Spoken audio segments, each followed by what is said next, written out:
5 August Sheikh Hasina দেশ ত্যাগ করবার পরপর একটি ভিডিও ভাইরাল হয় সামাজিক যোগাযোগ মাধ্যমে, যেখানে দেখা যায় শেখ হাসিনা এবং তার বোন রেহানা একটি সামরিক হেলিকপ্টার থেকে নেমে কালো গাড়িতে চড়ে বসছেন। পাশেই রাখা কয়েকটি ট্রলি ব্যাগ। বিভিন্ন গণমাধ্যমের সূত্র অনুযায়ী এই স্থানটি তেজগাঁও পুরাতন বিমানবন্দর। এখন প্রশ্ন হচ্ছে, গণভবন থেকে মাত্র কয়েক কিলোমিটার দূরত্বের এই বিমানবন্দরে শেখ হাসিনা কি সড়ক পথে গিয়েছিলেন নাকি আকাশপথে? সম্প্রতি একটি গণমাধ্যমে সজীব ওয়াজেদ জয় বলেন, তারা গণভবন থেকে বাংলাদেশ বিমান বাহিনীর একটি অপেক্ষমান C-130 হারকিউলিসে ওঠেন। আমার কথা শোনার জন্য আবারও আপনাদের ধন্যবাদ। দেখেন, এখন যে ভিডিওটা আপনারা দেখলেন, এটা শেখ হাসিনার পালিয়ে যাওয়ার ভিডিও। কিভাবে উনি পালিয়ে যাচ্ছেন এই দেশ ছেড়ে, এই মাটি ছেড়ে, এই ভিটা ছেড়ে, এই 16 কোটি জনগণ ছেড়ে, ইভেন তার দল ছেড়ে, তারপরে তার নেতাকর্মী সবার ছেড়ে তিনি এই দেশ ছেড়ে পালিয়ে চলে যাচ্ছেন পাশের দেশে ভারতে।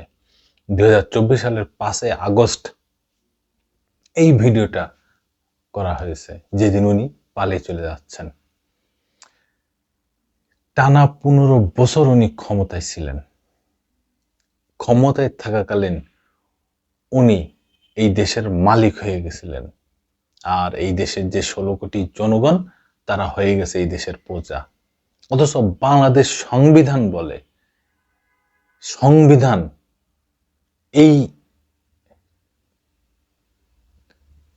এই দেশের মালিক বানিয়েছেন এই দেশের জনগণকে। যারা ক্ষমতায় যাবে তারা এই দেশের জনগণের চাকর হিসাবে থাকবে। কিন্তু টানা 15 বছর ক্ষমতায় থাকার কারণে শেখ হাসিনার এই দেশের জনগণকে এই দেশের চাকর বানিয়েছেন, আর তিনি এই দেশের মালিক হয়ে বসে আছেন। ছাত্র জনতার গণ আন্দোলনে, গণ অভ্যুত্থানে তাকে ক্ষমতাচ্যুত করা হয় এবং তখন তিনি এই দেশ ছেড়ে পালিয়ে চলে যাচ্ছেন। এখান থেকে যেভাবে জানা যায় যে তিনি গণভবন থেকে তেজগাঁও এয়ারপোর্টে গেছেন, সেখান থেকে সামরিক বাহিনীর না নৌবাহিনীর একটা বিমান বাহিনীর একটা যাত্রীবাহী বিমানে তিনি এই দেশ ছেড়ে পালিয়ে যান। এই হচ্ছে তার অবস্থান। তিনি গণতন্ত্রের মানস কন্যা, তিনি মাদার অফ হিউম্যানিটি, তিনি হযরত শেখ হাসিনা, তিনি পীর আউলিয়া শেখ হাসিনা, গণতন্ত্রের মানস কন্যা, এত কিছু বিশেষণ তার নামের সাথে আছে। আর তার দলের সাথে পাশ্চাত্যের দল, প্রাচীন দল, ঐতিহাসিক দল, মুক্তিযোদ্ধার দল, এই সব কিছু বিশেষণ তার দলের সাথে আছে। সেই সব রেখে উনি এই দেশ ছেড়ে পালিয়ে চলে যাচ্ছেন এই বাংলাদেশের মানুষকে ছেড়ে। কি জীবন গঠন করছেন আপনি দেখেন। ক্ষমতায় থাকাকালীন বাংলাদেশের মানুষের কাছাকাছি একদিনও হননি আপনি। একদিনও আপনি মানুষের পাশে এসে দাঁড়ান নাই। আপনি শুধু চিনেছেন আপনার ক্ষমতা, কিভাবে দিনের ভোট রাতে করে ক্ষমতায় থাকা যায় সেই ব্যবস্থায় আপনি করেছেন। সেইভাবেই আপনি এই বাংলাদেশে ক্ষমতাশালী হয়ে উঠেছেন, ক্ষমতায় থেকেছেন। বাংলাদেশে কোনো বিরোধী দল রাখেন নাই, বিরোধী মতও রাখেন নাই। যেই আপনার দলের পক্ষে গেছে তাকেই আপনি অত্যাধিক নির্যাতন, অমানসিক নির্যাতন করে আপনি তাদের দামিয়ে রাখছেন।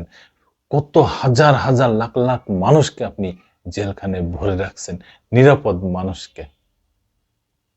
কোনো বিরোধী দল তৈরি করেন নাই, কোনো বিরোধী দল রাখতে দেন নাই। তাদের মত প্রকাশের স্বাধীনতাও আপনি পা দিয়ে পিষে মেরে ফেলছেন। এই হচ্ছে আপনি শেখ হাসিনা। অথচ দেখেন, আজকে আপনি এই দেশ ছেড়ে চলে যাচ্ছেন, এই মাটি ছেড়ে চলে যাচ্ছেন, পালিয়ে যাচ্ছেন এই জনগণ ছেড়ে। অথচ যদি আপনি জনগণের কাছে থাকতেন, এই জনগণকে ভালোবাসতেন, তাহলে আজকে আপনার এরকম পালিয়ে যাওয়া লাগতো না, এই দেশ ছেড়ে চলে যাওয়া লাগতো না। কি এমন জীবন গঠন করলেন? দর্শক বন্ধুরা, আমার কথার সাথে যদি আপনি একমত হন, অবশ্যই কমেন্টসে জানাবেন। একমত না হলেও কমেন্টসে জানাবেন। কারণ এই দেশ আপনাদের। আর আমি কথা বলতেছি শুধুমাত্র আপনাদের। যে ন্যায়ের পক্ষে থাকবে আমি তার পক্ষে, যে অন্যায়ের পক্ষে থাকবে আমি তার বিপক্ষে, সেই দল হোক, ব্যক্তি হোক, আর যেই হোক। সাথেই থাকুন বন্ধুরা, আবার আসবো নতুন কোনো কথা নিয়ে, নতুন কোনো ঘটনা নিয়ে। আমি প্রিন্স।